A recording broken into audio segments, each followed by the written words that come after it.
Arpenteuse. Arpenteur. Aujourd'hui, les mathématiciennes et les mathématiciens sont elles et ils dans les nuages.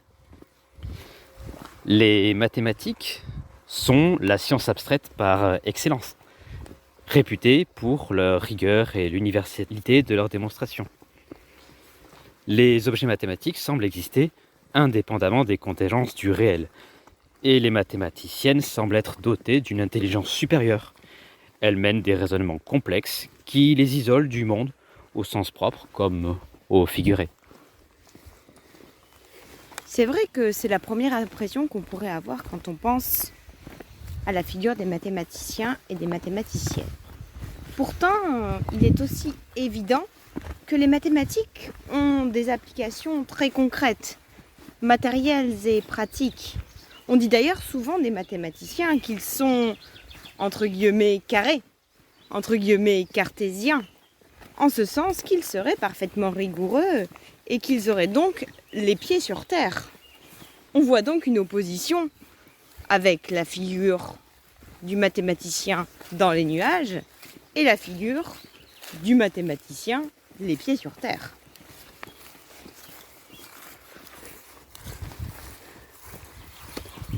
Alors, qu'il semble évident que les mathématiciens sont des êtres à part, dotés de facultés exceptionnelles, qui leur permettent de raisonner sur des entités abstraites, qui les transportent dans les nuages des idées, au-delà du réel contingent.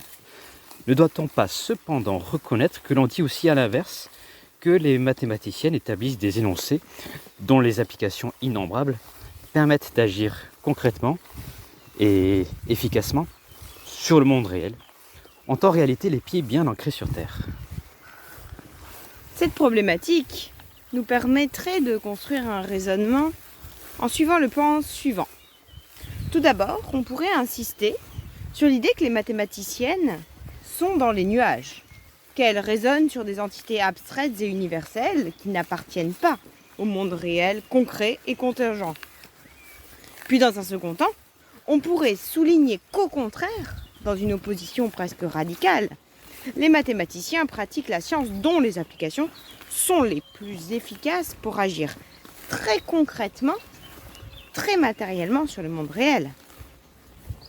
Pour sortir de cette alternative, il nous faudrait donc proposer, dans un troisième temps, une sortie. En affirmant qu'il est finalement absurde d'opposer de façon manichéenne l'abstrait et le concret, les nuages et la terre, le nécessaire et le contingent. Finalement, les mathématiciens sont des scientifiques comme les autres, immergés dans un monde social et politique qui influence leurs recherches, qu'ils et elles ne sont pas des génies, isolés les unes et les uns des autres, enfermés dans leur tour d'ivoire, mais qu'ils et elles participent toujours au jeu de la recherche collective. Et en conclusion, on pourrait ajouter Que paradoxalement, les philosophes souffrent également de la même image que les mathématiciens et les mathématiciennes, souvent caricaturés comme des êtres dans les nuages. Or, cette image est utilisée soit pour les idéaliser, soit pour les décrédibiliser. Mais elle passe toujours à côté de leur démarche. C'est donc l'imaginaire collectif qu'il nous faut transformer en dépassant ces dichotomies absurdes et désuètes.